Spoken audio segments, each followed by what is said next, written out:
闆呢就係識畫餅，但係小月餅合唱團嘅達達老師就會同佢嘅學生一齊派月餅。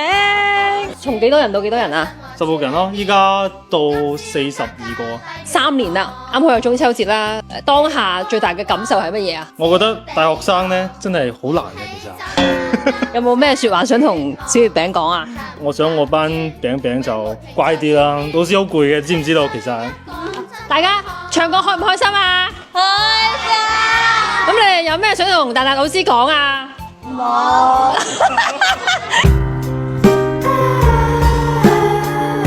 唱咗咁多粵語歌啦，如果此時此刻用一首粵語歌代表你嘅心情嘅話，你會諗到咩歌啊？